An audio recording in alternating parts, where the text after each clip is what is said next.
Dana, I can't say how much I've been looking forward to this. I've been looking forward to this all week since I kind of put you on the spot and maneuvered you into doing something like this. So this I'm really excited. So thanks so much for taking the time to do this. I'm absolutely excited to do it, and I've been wanting to for months. Just getting the courage to, uh, you know, get in front of a lot of people and do this kind of thing. It's well, I'm going to talk about it a little bit up front so people understand what it is actually that I'm attempting to do, or that we are attempting to do. Well, Um, before you get into that, let me introduce. I know there's a lot of old friends here, a lot of new friends here. So for those of you out there who don't know Dana too well, I'm just going to give you a little bit of background before he just melts your brain. I'm telling you, the stuff is going to be amazing. So, Dana is what you call the ultimate triple threat musician. He's a master fusion guitar player, he's a world renowned educator, and a respected composer. And first and foremost, Dana helps frustrated intermediate and advanced guitar players reach their full potential as players so they can develop their own unique voice and style. He consistently transforms guitar players' skills and techniques with new and innovative guitar ideas so they can make massive and continuous progress in months rather than years. And he specializes in advanced guitar improv, and his accomplishments include studying with legendary educators like Ted Green, Joe Pass, and of course, Mr. Dick Grove. He has over 4 decades as a professional player and educator, and he's been included on multiple releases for the world's hottest guitar players alongside the virtuosos, players like Greg Howe and Guthrie Govan, and he's also the former program director at the legendary Grove School of Music, and has been an active clinician throughout the US and Mexico, and I can go on, but he's primarily an absolute fire hose of musical knowledge. And with that, Dana, I hand it over to you to explain exactly what you're about to do today. okay, so my friend Owlin Holdsworth and I were just. I'm sorry, I wasn't going to do that, and I did it anyway. Um, okay, a good place to start. I get up every morning and practice, and every day I practice, I do it with the intent of getting into something that's new. I'm not ever about going over the same licks over and over again, which I used to do when I was younger, and I've come to that thing that you've just got to be doing something new every day, at least trying. Um, so of course, when you do that, you make mistakes. So I get up every day and I make a bunch of mistakes. That's it. Trying to get to something that's going to help me visualize better. So if I'm playing through momentary key changes, visualization is just an incredibly serious thing. Uh, Also, of course, working on my technique, I'll work on ideas that are technically difficult. Um, and also the idea, which we'll talk about, melodic contour, which is the idea of creating a phrase and taking it through that key or momentary key changes that you might be going through, which I think is the core, the crux of good improvisation. This is not a lesson. I am hoping to do this session every Sunday and just explore stuff and make mistakes because I'm going somewhere that I haven't been before. I'm not going to do that for our whole session uh, because I'm a glutton for only so much punishment. But um, I will be going places that I haven't gone before. And uh, that's uh, sort of my way of getting into the spirit of a class that I used to teach decades ago at the Grove School with a friend of mine, Dirk Price, and I. We had 10, 12 students, and they were all sort of at the same level. And it was something really fun and special to experience. I've never really, before or after, gotten close to anything as fun as this was. I was more of a guide rather than a teacher because we all knew the same language. And that was really important. I'm going to talk about it in a few minutes. But so I'd say we're going to go up in major pentatonic sixth shape. And we're going to come back down in dominant pentatonic root shape in B. And then et cetera, et cetera. And we would, everybody who knows me knows I'm a fanatic for sequences, which I still very much am, not only for developing technique, but for working on visualization. If we had sequences like these, students would come back the next day and go, I was just working on this thing in 7.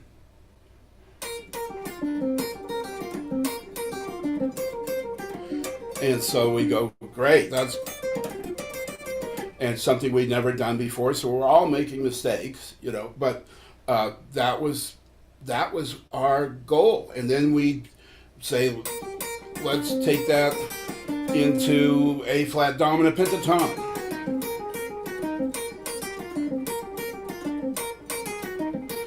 And take it up the neck, right? And ideas like that just got hairier and hairier. We'd walk out of that class with brains coming out our ears, and I've never had so much fun in my life. It was just so great. And we would create arbitrary chord progressions, what I call a pivot now. We talk about pivots. So if we have like 2-5-1 in C going to some other key, let's say F sharp minor, well, the pivot is between C major and F sharp minor, which is now in another key, right? So we work on these ideas. We just say, what are we thinking when we think over this C major 9 chord to this F sharp? And so we maybe loop that.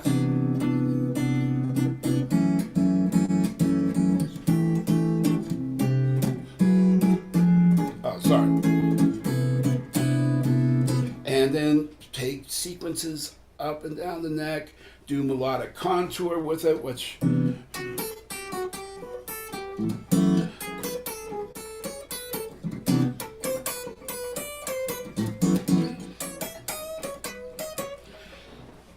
the idea was not so much to build our technique. All these students had great technique. It was to get to the idea of what we all sort of understood improvisation to be. And that's creating a motif and doing something with it. And so not about worked out solos, which worked out solos are great. I have nothing negative to say about it. I'm just saying true improvisation is not that, is it? We come up with an idea,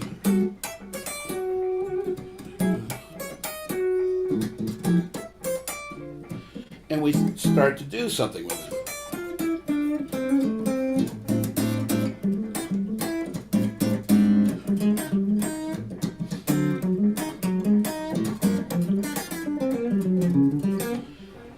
And that's what we all considered real improvisation. So what does that mean? That means you have to be able to take your idea and move it through momentary key changes, which I call shredding 2.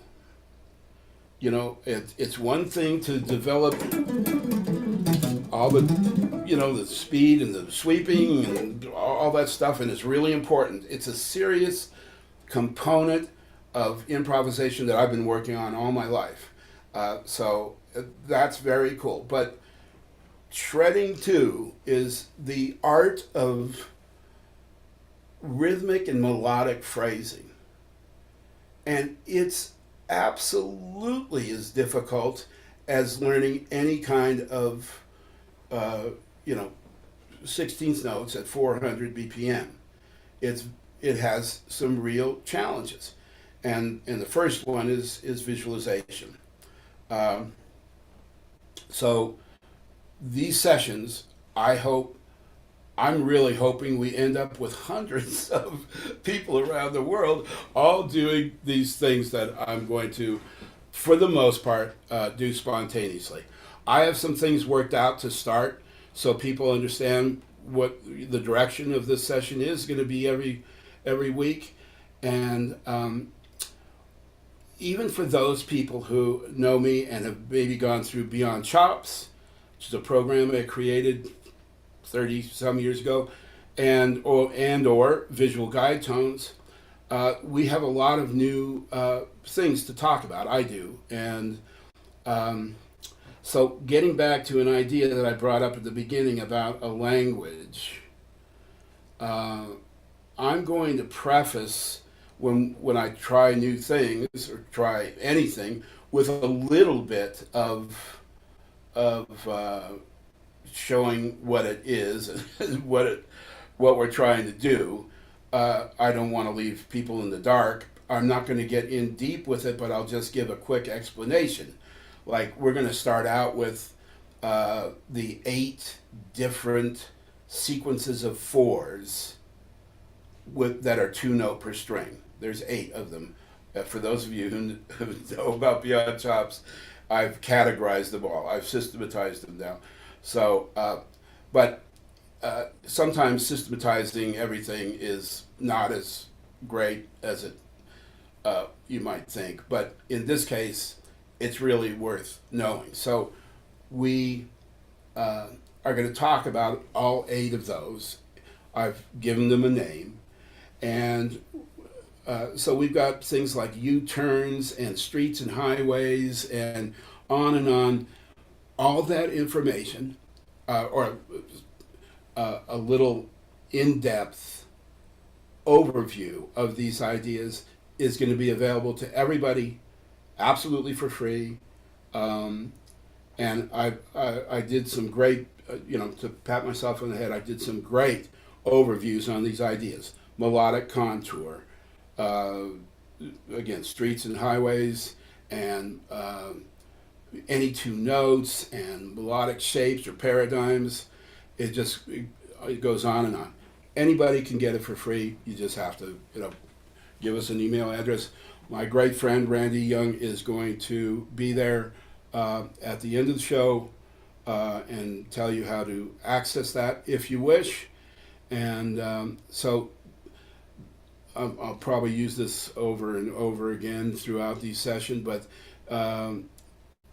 the spirit of this idea is based on those classes that we did, and the idea of just sitting down with, like, I remember just having friends come over, or I'd go to their place and I'd get there in the morning, and all of a sudden it's time for dinner, and we never skipped a beat. There was just too many crazy cool things to do.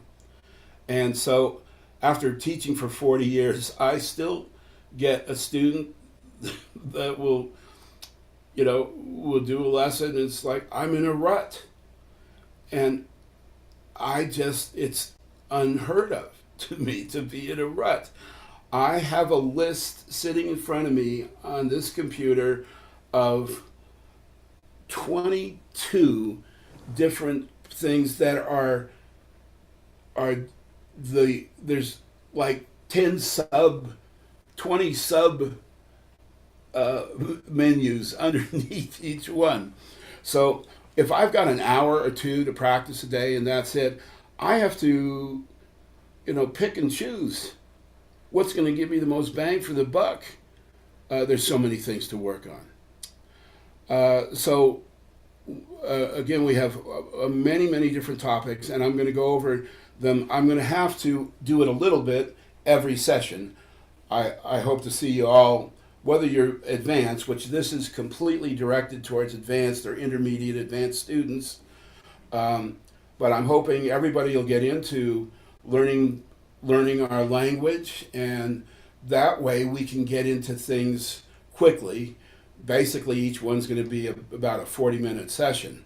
So we can get to a point where I say, hey, we're doing this, and we're going to do a U-turn, and then we're going to change into Dom Pen, and then we're going to do melodic couples, and there's just a few of these things that it's not rocket science or anything.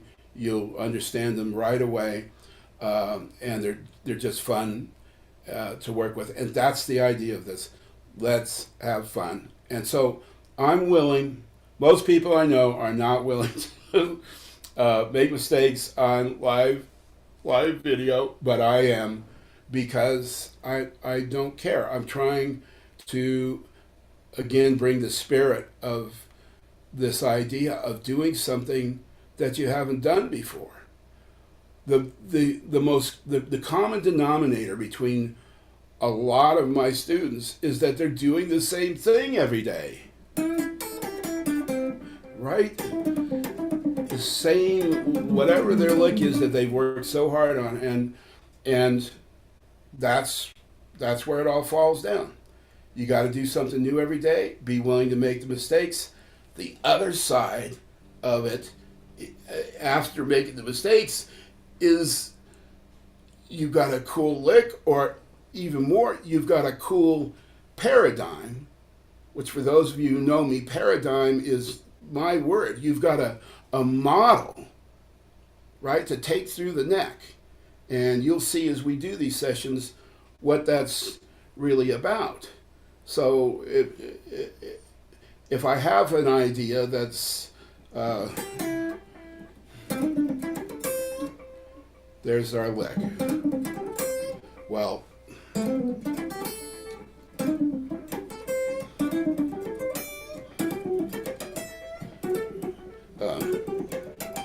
so I just took this, and now I took it through all 5 shapes.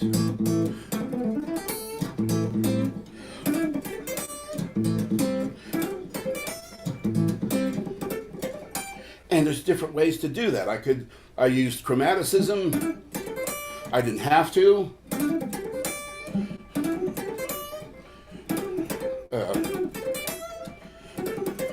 I could use, any mode I want, or chromatic, or so that's what these exercises and ideas hopefully will start generating.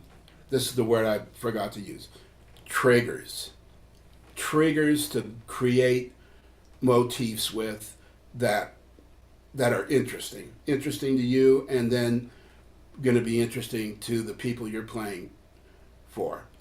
So again, shredding is great. Shredding is cool. It's a place we go to, right? But all the great guitar players that we love, and I don't care what the genre is, they know how to create a cool melody and do something with a cool idea. I'm not using full names here, but Eric, Jimmy, John, in the 60s, and like Fusion World, Scott, and Alan, and Frank, and all the great guys. They very rarely do 2 minutes of 16th notes straight through, and that's their solo. The phrasing is everything, and that's what keeps interest. So that's what we're going to work on. And I just had, since this is our first one, I just had to preface, I didn't even want to spend this amount of time because I'm so excited about getting into this. So let's get started. We're going to do sequences. That's my, yes, that is my, what I've been tagged as the sequence guy, and I just love it to this day. I do them every day, but in quite a bit more advanced way than you might have remembered from Beyond Chops or visual guide tones. So what I've come to is we're gonna talk about sequences of fours, and we're gonna be in our good old key of G. We'll start off slow and then turn things into hopefully something that's going to trigger some new ideas for you. That's what I'm hoping for. So let's take G major pentatonic, and I have to go over this, and I'll do it very quickly. We think, meaning myself and Randy and our students, we think in terms of major pentatonic, and we use the scale degrees of that scale as guides, which I call visual guide tones. And so this is root shape of G major pentatonic. We know that major and minor pentatonic are the exact same thing. So all my students think in terms of major, knowing that it's the relative minor as well. Why? Because the visual guide tones have attributes to them that are basically incredible, and as you may see in the future. So we say here's G major / E minor, but G major root shape, second shape, third shape, fifth, and sixth. Okay, so this isn't a sales pitch for visual guide tones or anything. It's that when I say, hey, we're going to do sixth shape in D flat major, that means this. Okay, so that's the sixth of D flat, and we know that shape always looks the same. It's our good old standby shape, isn't it? Okay, and if I say third shape of A major, so we go up to the third and we play that shape that we know is third shape, and so everything's beautiful. And so that works really well within one key. When you use momentary key changes, yikes, watch out. That's the way you want to think, and the way a lot of my students think. You have instant access to all 12 keys anywhere on the neck with no more than a half step or a fret movement in either direction. Okay, so that's my explanation of visual guide tones. What we do in order to see those is we would do sequences in both my programs, Beyond Chops and Visual Guide Tones. We do this kind of thing. Third shape, fifth shape, sixth shape. And I ask my students always to see the shape across the neck as you're doing these sequences. So that's what I'm doing as I do this. I see the shape across the neck. Why? Hopefully you're not asking that, but if you are, it's because we want access to all the notes in that shape, right?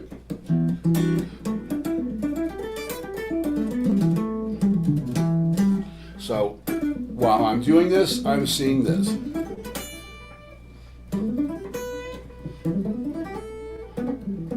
Okay, so there's visual guide tones, and there's the concept of sequences.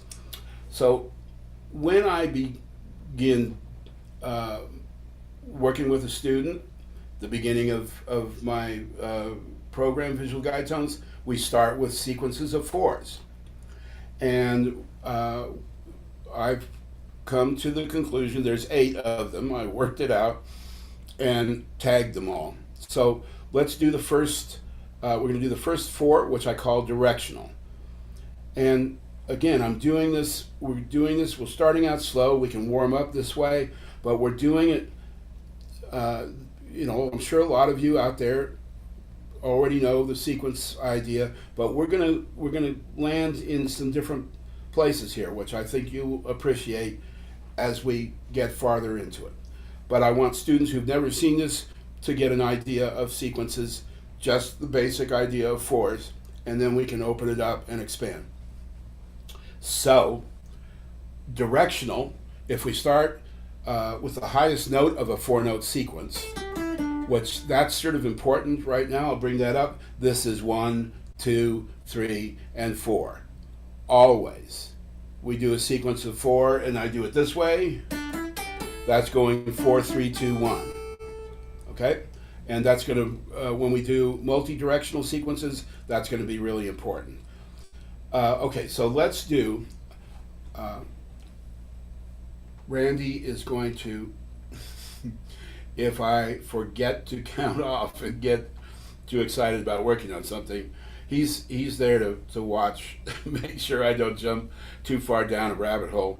And so we're not going to use a metronome, just big waste of time. I'll count off, and so Randy will remind me if I forget to count off. Okay, so our sequences are sequences of eighth notes.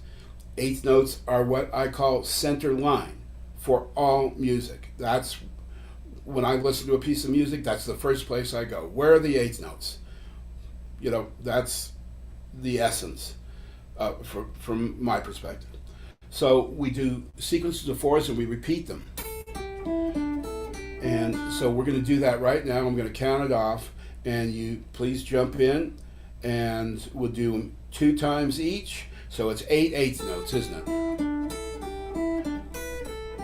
So I'm going to count off, and we'll go through all 5 shapes, and we'll stop once we've gone through all 5 at 6th shape, so we don't waste too much time on this. This is not a waste of time at all. I do this all the time, over and over and over again, to keep fresh, keep it in, just do it in every key. That's all. So here we go.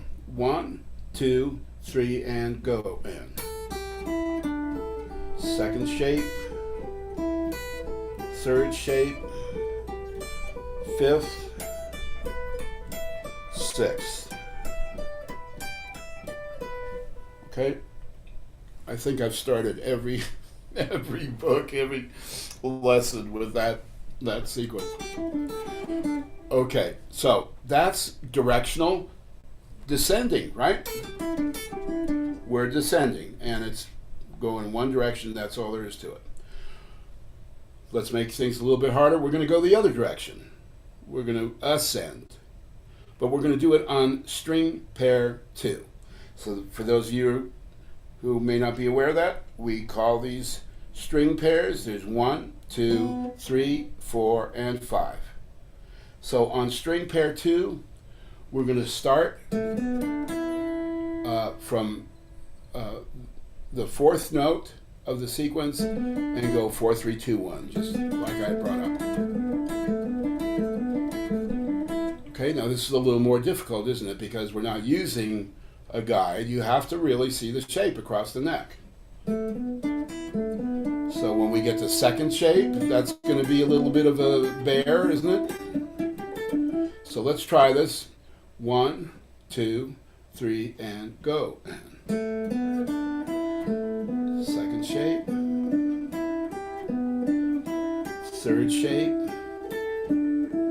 Fifth. And sixth. Beautiful. Okay. The next one is directional isolated. And what I mean by that is on each string we've got an isolated idea. And I'll give you a better example. If I do this, I'm going up, down, down. So that's like an isolated shape, right? It doesn't matter what direction I take it up, that's an isolated idea. So I can say this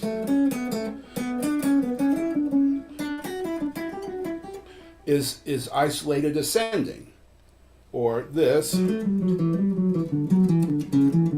is isolated descending.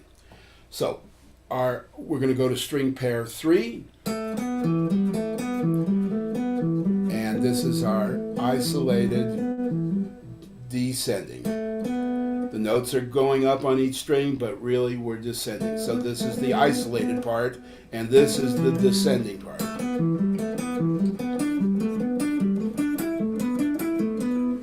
Okay? And as long as I've been playing, I find these, as simple as they may seem, at fast tempos and stuff, it's funny how they can strike you in a weird way. So here we go. Isolated directional descending. 1, 2, 3, and go. Second shape. Third. Fifth. Sixth. Beautiful. Obviously, the other direction is ascending. We'll go to string pair 4, and we're doing this. Okay, so that would be root shape, second shape, third shape, fifth, etc., etc. Let's try it. 1, 2, ready, go.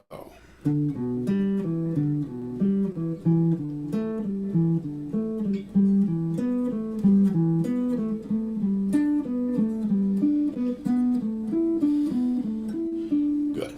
So those are all 4 directional, or I call them directional. That's my tag for them. So now there's 4 other ones. And they are multi-directional, but I call them U-turns. And U-turns are really important in my world, and I hope that they become important in yours as well. They changed everything about the way I felt about playing fourths, about the rolling effect. I'll just give you a quick background. When I was a kid, I learned, just like probably everybody else, we go up in pentatonic and then we repeat this note, right? And so, and vice versa. So you're doing this. I can't even do it now, which is, I consider very fortunate. Very fortunate. This actually was later in my years of playing, it became a sort of a psychological challenge, and I realized I was actually feeling boxed in when I'd get on an E string. I get on the E string, high E, and going, am I actually gonna play a repeated tone? Which don't get me wrong, repeated tones are fantastic if that's what you want to do. But this was like a problem from something I learned when I was 10 years old, and I needed to get rid of desperately. So I worked on different ideas, like how am I going to turn around in pentatonic? What kind of options do I have that just feel comfortable and sound good and are fun? And not as an end all. Nothing I work on is an end all, but as something that's cool that helps and changes my perspective of my playing. So I eventually came up with the U-turn. So let's start with the first note, and we'll go back to the string pair 1 in G major.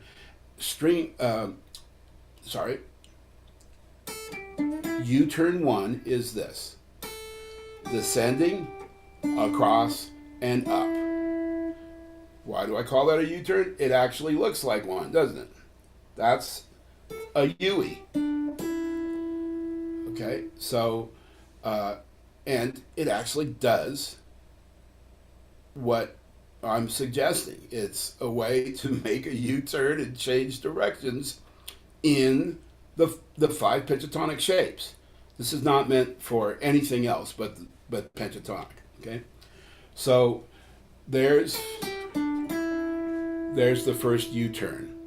Let's try that. In fact, I'm just going to sit with this for a second, and you can just jump in. Just jump in, and you recognize the fourth, not just here, but here.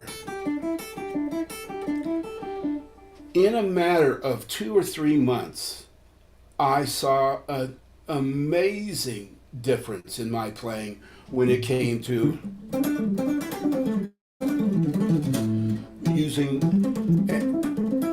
using fourths. Was completely awesome for me. I wasn't inhibited by it, even when I was in musical situations that were, nerve wracking or serious, and that was not always the case. And I realized that, I had to, I would do certain things that I felt real comfortable with fourths. This,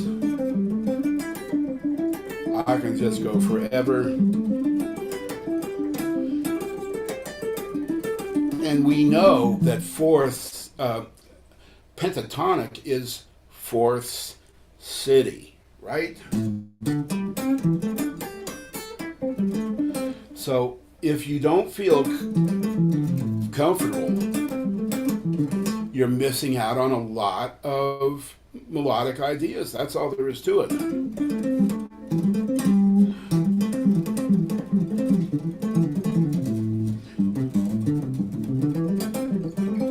So we're going to do some exercises with U-turns that I think it's just really fun and really helpful. So we're going to take this first one. This is U-turn 1, starting with the highest note. And every note is going to tell you exactly what you have to do. But let's do this one 2 times. G major. Okay? And go through all 5 shapes. 1, 2, 3, and 4, and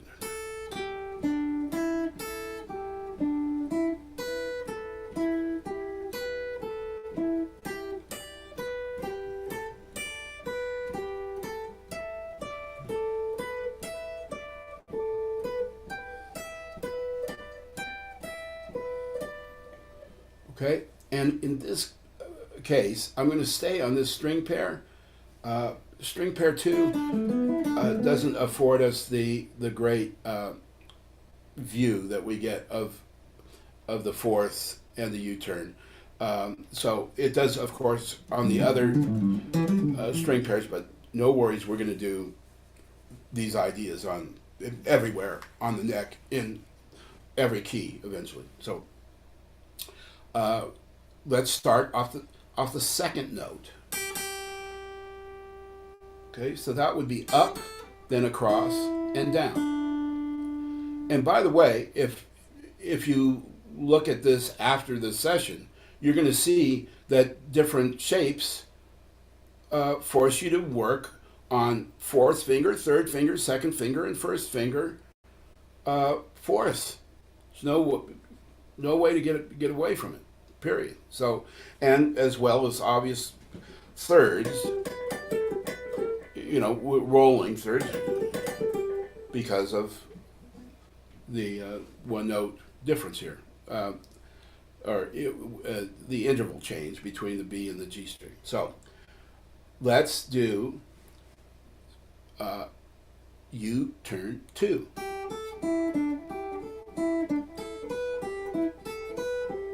Okay, 1, 2, ready, go.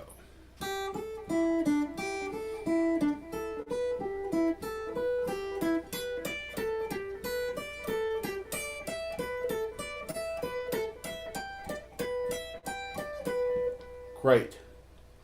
So we see if we start on this note, we go down, then do the fourth or the U-turn, across and up. If we start on the second note, we go up, across, and down. Simple. Start on the third note.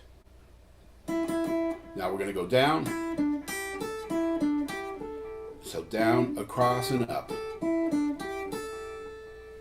Okay, so let's try that, and let's try this puppy up a little bit. One, one, two, 1, 2, 3, and 4.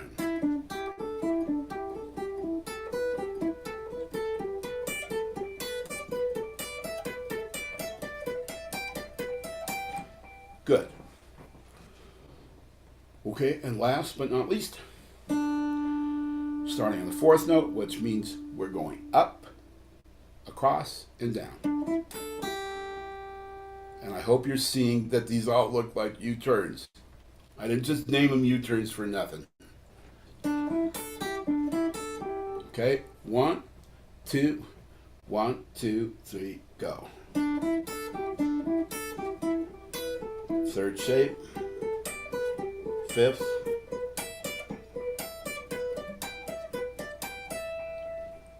okay, good. So at least you got an idea there. Again, I believe, oh, Randy, are we going to have something on the 8 different types? Absolutely. While you've been doing this, I've been messaging people in the chat, and I'm gonna have people contact me via email, and I got them the one shot for the 8 different shapes. Plus, I've been giving people access to the prototype of the practice planner with several hundred exercises ready to go to keep people. Oh my goodness. Yeah, to keep people maybe bring a tear to an eye here or there, hopefully. All we can do is hope. And we're coming up on time, but there's one thing. There's two quick things. Already? Yeah, there's 2 quick things I want to see if you can introduce and cover very quickly, and maybe just jump right into exercises. Is one, I'm super excited about the concept of the paradigms, maybe, and then my favorite is tone tagging, which we've got a great one-shot video that's not released yet. We're already at 10. Okay, I may just we were down. We were supposed to be doing a 40-minute session. I had to give my intro, and I had to. That intro was about 35 minutes of the 40 sessions, just to give you. Oh no, it wasn't.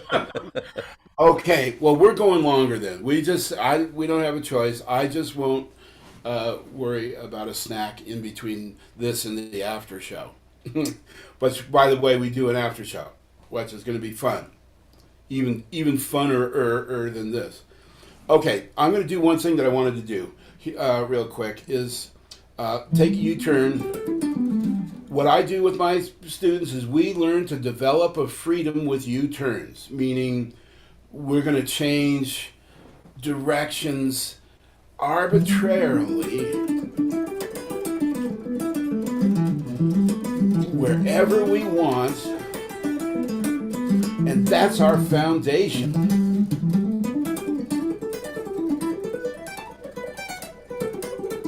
It's just the coolest thing in the world.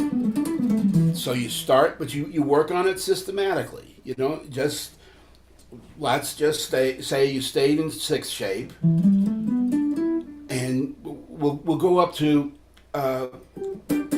string pair 3 and do a U-turn. This is one I use a lot. So I'm going up, and then I turn around, right? And that's doing this and bringing back in another direction.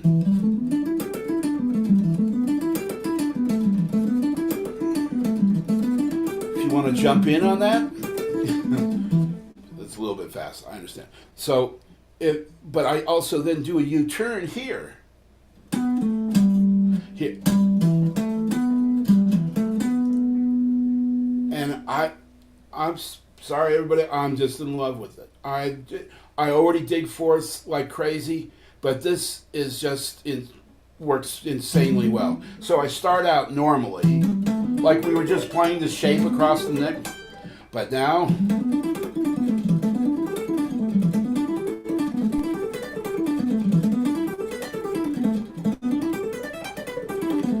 yikes, I tell you. And so maybe just start with this one I was doing here slowly, depending on your level, and feel that cool thing, and then do it in another shape, exactly the same.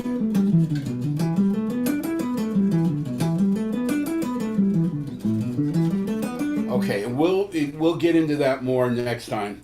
I have to do this for Randy because I know how important it is. I'll go on strike if you don't. I got you. Okay, that is serious, at least from my angle. Okay, so talk about paradigms on wait, streets. You mean streets and highways, and then the paradigms? Yeah, I think pretty quickly. I think that's Okay, it's a recent concept you I'll do it. introduced I'll that's do it. mind blowing. Okay, Yeah. so a couple of years ago, I started to do something. Talk about the shapes of pentatonic in a different way. I call them streets, and it's just something I decided to do, and people seem to dig it, and it's great also because when you talk about shapes in a different way, you're not mixing anything up. So this is root street, second street. Okay, so each shape is a street now, and what the term for this is called streets and highways. So every string is a highway, and here's Sixth Street, and then let's say we get on Highway 1. I'm doing this now with thirds. I don't think I'm going to get into the paradigms. I'll just do it with thirds. So Randy's happy. So now we're on a highway and we're using G major scale. So many of you out there are teachers. I know that for a fact. So this has been the coolest thing, to say, hey, we want to learn the major scale on each string.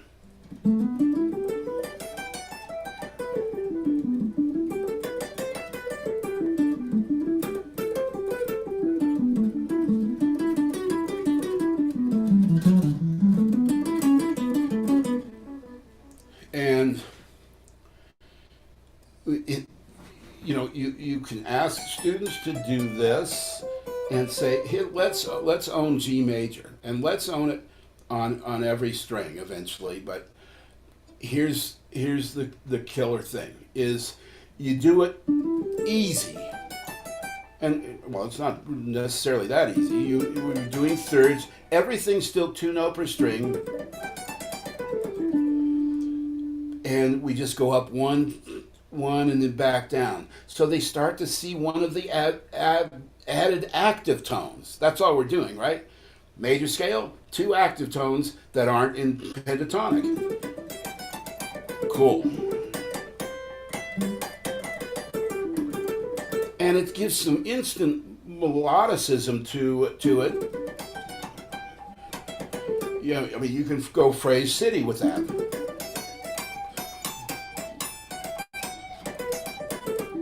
But here's the kicker. You use the highways to get back on other streets.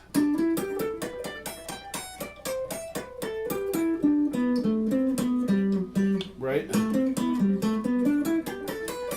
So I use, later we'll talk about paradigms.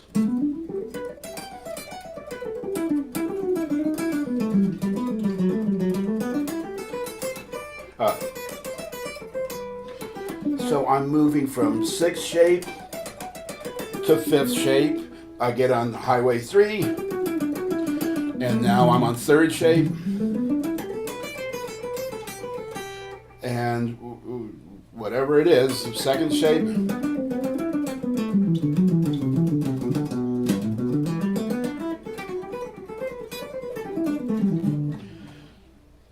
So much fun, and students just freak out because it's a real sounding thing. It's not sequences, which I'm still a huge fan of, but You don't.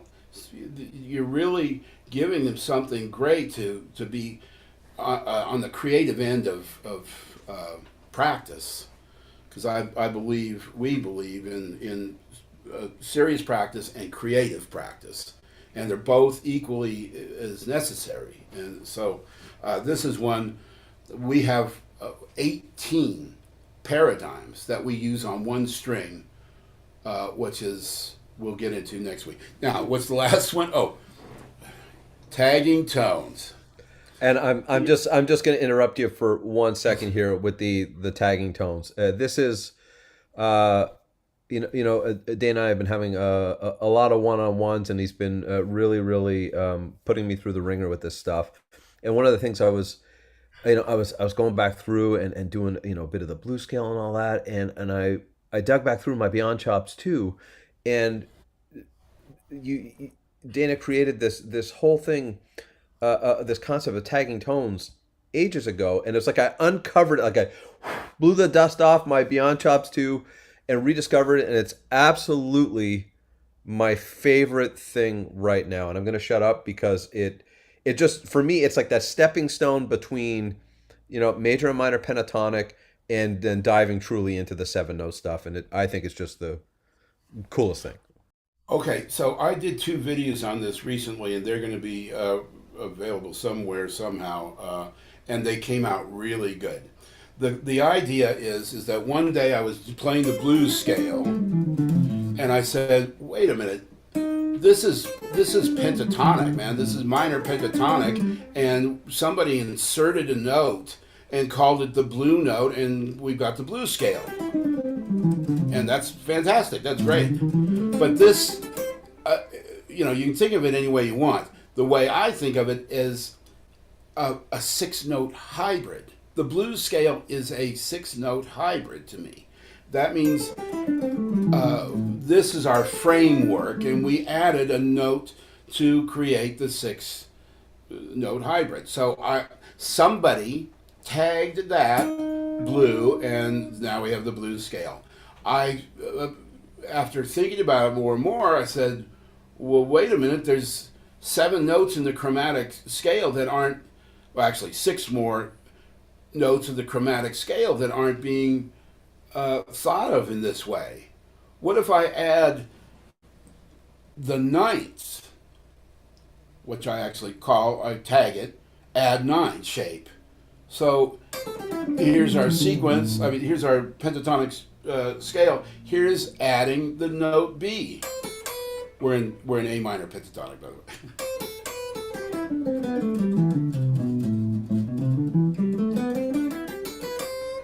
So you've heard a lot of. I'm going to go to distortion here for a second.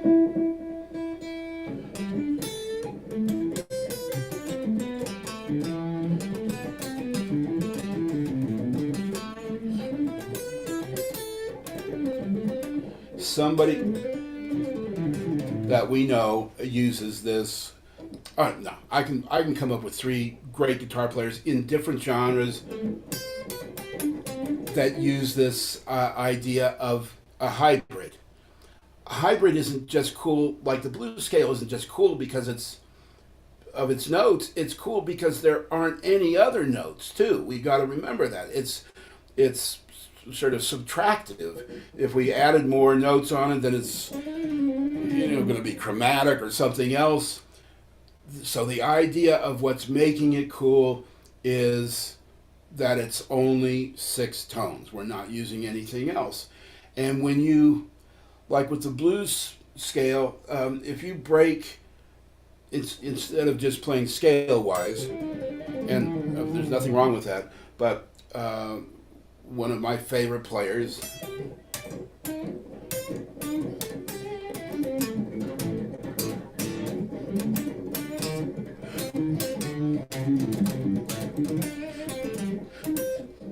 right? I'm just breaking up the scale.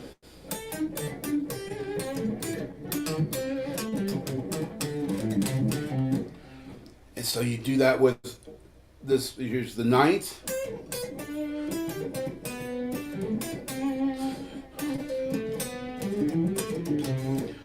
So we do that with every one of the 7 chromatic tones that we know are available, right? So the sixth,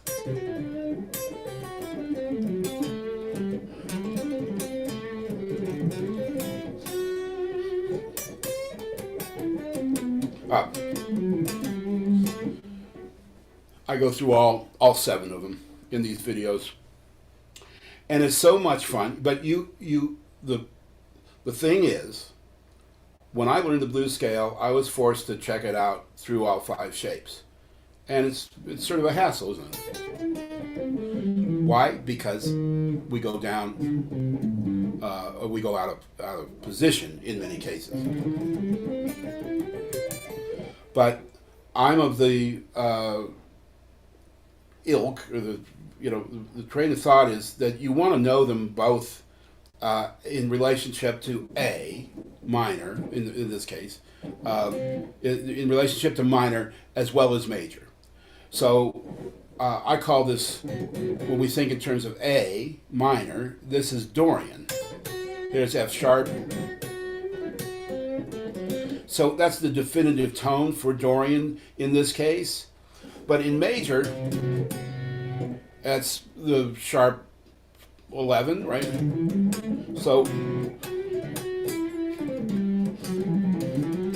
there's our hybrid with, different harmony.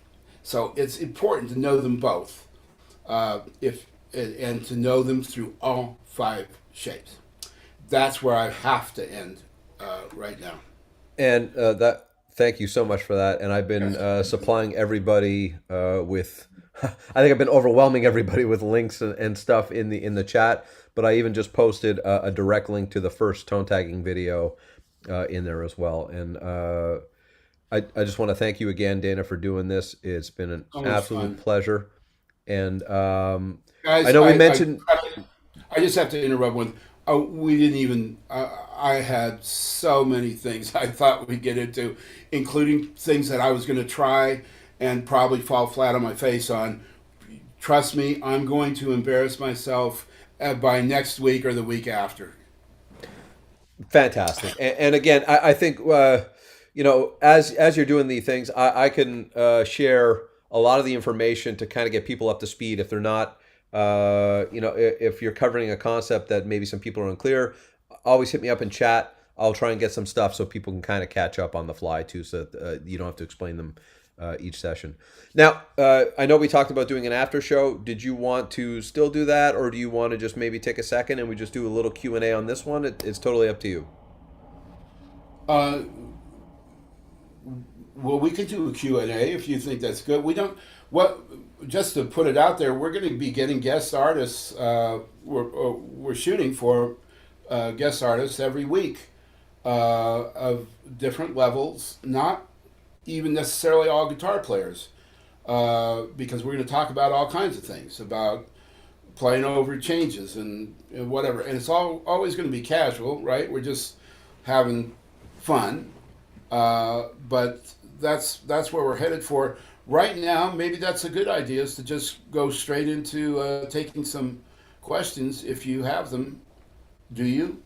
Absolutely. If anybody has any questions in the, just throw them in the chat. If there's something that you want, maybe some clarification, or you want to ask Dana directly, or maybe something he can cover in one of these upcoming workout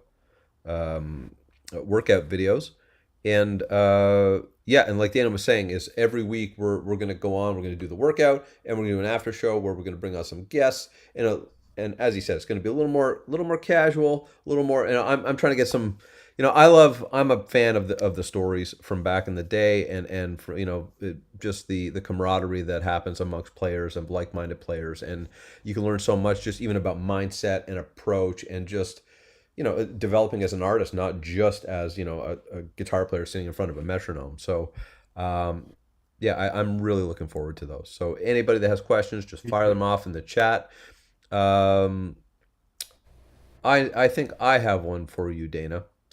Is in all your kind of guitar travels and discoveries, what other than anything you spoke about today, what was something that you found probably the most challenging hurdle? Like if you can think back, and that made one of the biggest breakthroughs for you.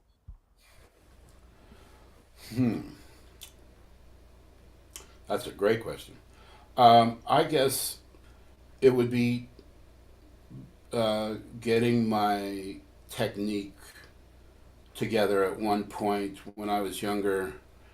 I had the great fortune to go to a teacher that I don't remember his name. I'm embarrassed by it, but it's true. It was everybody wanted to go to this guy for this reason, and I mean top players. If anybody remembers, this is the '70s, and I was I was using my little finger as an anchor, and so I felt like I had, when I was alternate picking, I did really well in one direction and not so much in the other. When I'm coming back, it was always sloppy, and I really was getting, anxious about it. Um, and of course, I had seen some players.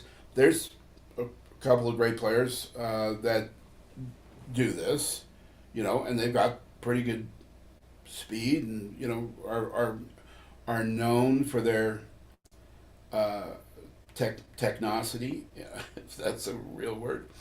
And but for the most part, uh, well, I went to this guy. I was lucky to get. He had a cancellation. I got in for one lesson, and he talked about that I had to get rid of this instantly and get into this thing where, well, first of all, that he talked about carpal tunnel, which everybody was getting carpal those days, including a couple of friends of mine that took them out of business. Literally, there was back then. There was, there wasn't a carpal tunnel clinic every other street corner, uh, because of computer and all that stuff. So um, it was a big deal, and my friends were going to doctors and chiropractors and everything to try to get some help. And so the first thing he said is he felt that for right hand playing, this is where uh, problems could arise. Um, everything, we don't want to focus everything on our wrist, ever. So when you're playing slowly or modern tempos, I'll use my wrist. But when I get into fast,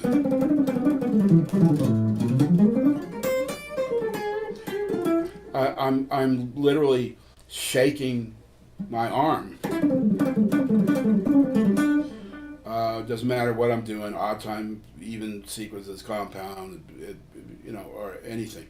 It's this thing going on, and so all the energy is directed up here. I know I'm making a long story long, but that I ended up I taped my little finger to my ring finger for a couple of weeks, so I would never ever do it again, and I feel blessed that I got that lesson with whatever his name is. Uh, So the you know, big, guitar teacher that'll go nameless. And I know yes. we've had a bit of those conversations too, and I've been working on that a lot. Me coming from, you know, uh, how many years on stage of doing a whole pop rock thing. It's like What you say? I'm from the Pete Townsend, Jimmy Page kind of school where it's like either my arm is coming through my guitar like that, or I have the Jimmy Page broken wrist sound sometimes because I just like the sound of it. But as I've been working on a lot of this stuff, that focus and control of really trying to get it over a speed threshold, where it starts to go less from the wrist and Yeah. more into the forearm has been so helpful for me. I got one more quick question. Michelle is asking if in future sessions we're going to work systematically on key changes, and specifically he's asking symmetric key changes against the five shapes. And this leads into something that we're working on that I'm super excited about. Maybe you could just talk a little bit about your drill on the key changes that you've been cooking up. Okay, well, we've got Randy's right. We've got a lot of things going on in relation to this one idea that we call the pivot, and I'm creating a lot of sort of outlines for different ones. The pivot is the idea that we're in a key.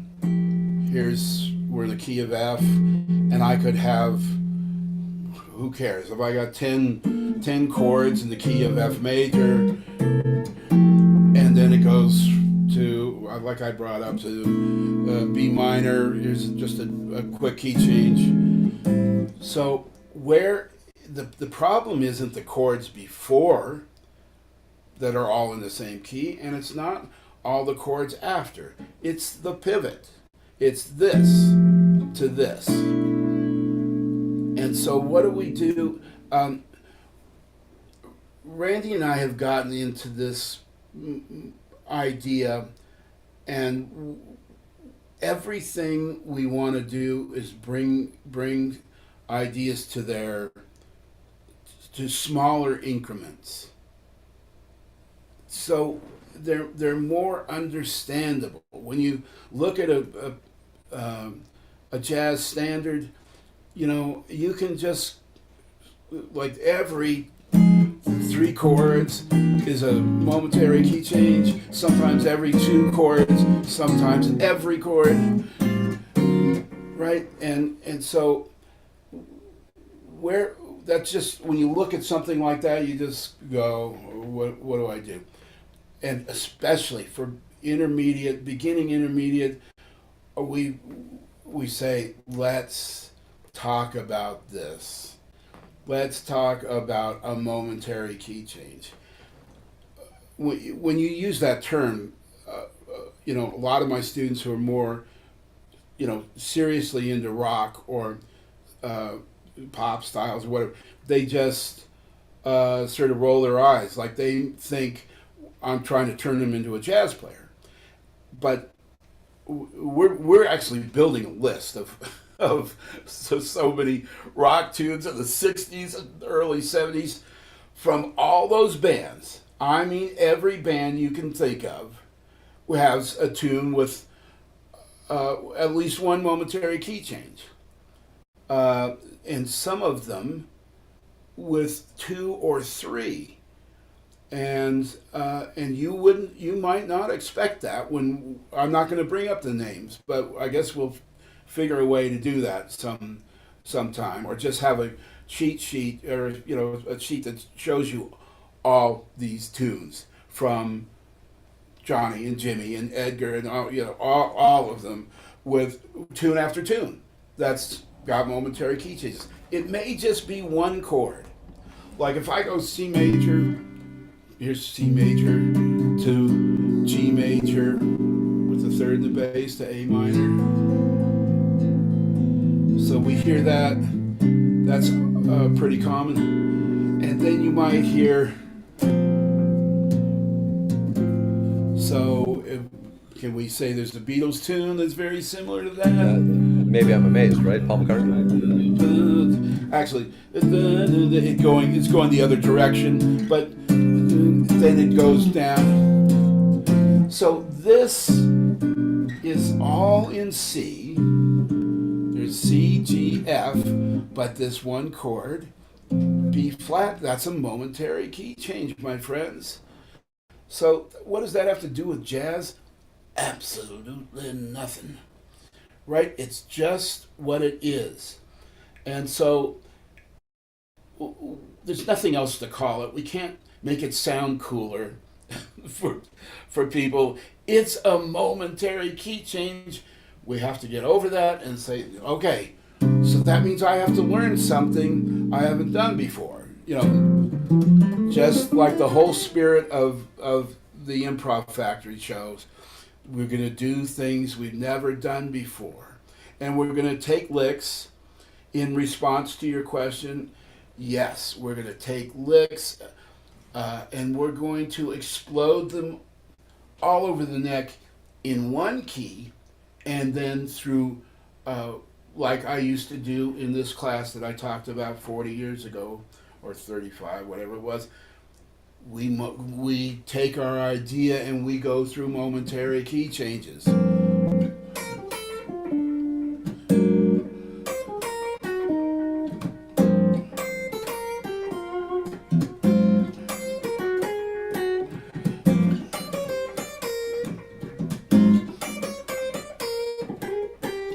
I mean, it's that's the idea, isn't it? I'm creating a spontaneous idea. That's just came out of me. Just it could. I've got a billion of them, right? I mean, I don't have a billion. I have the work that I've put in over years to be able to develop a motif instantly. Like, and that's what we work on, is what we call restrictions.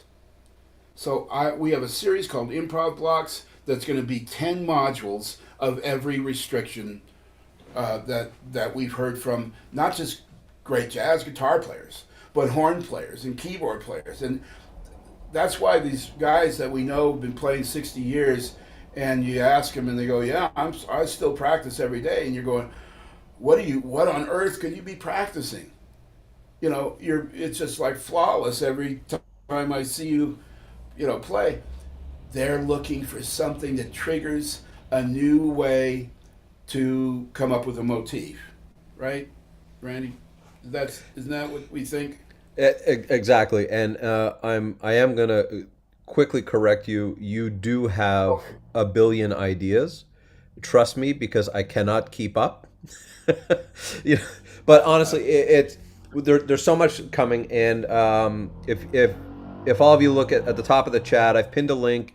You can get an access to the replay of this, but also what that does is it gets you on the newsletter, and we're going to let you know about all the masterclass ideas that are coming up. There's stuff on what Dana was talking about, Yeah. the pivot, which is the momentary key changes. There's going to be stuff that's going to go deep into dominant pentatonic, which is so cool. Like it's an absolutely really killer approach over what all seven chord families, all seven chord types, Dana. There's 7 chord types or families that Dom Pent works over, and they're all wonderful.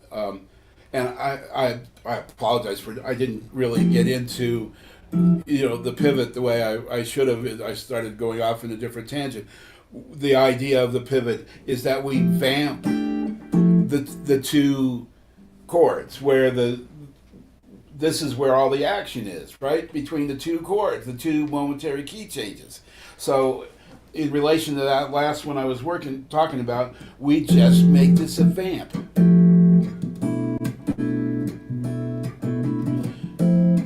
You put a rock groove under it, make it swing, do a Latin,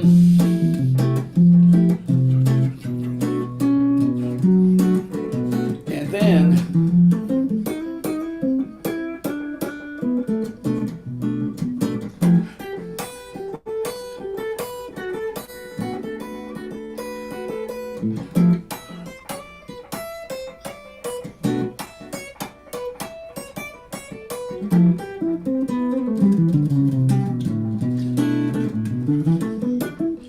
right? And so you now we're really we've brought it down to its smallest increment.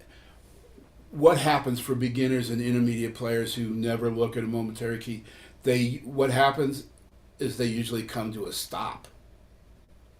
You know, Exactly. Like I said, if you guys reach out to me and sign up on the list, we'll give you all the information for that. I see another follow up, just a quick follow up question from Michelle that I can answer. The sure. 4 note sequences, just pivoting between two keys, just in simple sequences. You'll Yes. probably see that just to start showing up in the practice planner, and that would just be some basic exercises, and it wouldn't go deep into what Dana's talking about with because Dana, you're going to be talking about choosing shapes, targeting tones, all of that. Pivot will go Yes. so deep you won't even be able to We imagine. will next week. I will start doing sequences that are longer, and we'll go through momentary key changes with sequences. I'll do that a little bit. You know, we'll say G major. Now, how do we get to E major? G, E. But again, this is not a lesson uh, situation with the sessions. They're more advanced workout exercises. But like I prefaced with this show, I'm going to do things at different levels, and I will talk about it first, so you understand what we're doing. And but it is going to get pretty crazy, and so we want everybody who is interested in coming every week to go through those different ideas. The U-turns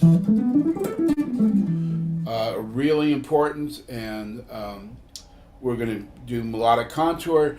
We've got a video on that. We've got tone tagging video. We got something for you to watch absolutely for free on all these topics. So Exactly, and I don't want any of you to be shy. You know, you have my email. My email is in the chat, and if you're on the mailing list, it goes directly to me. If you reply to that, ask me any questions. If I can't get you access to the video or get you an answer, I'll get an answer from Dana and get you up and running on this stuff so that you can keep up with these weekend workouts.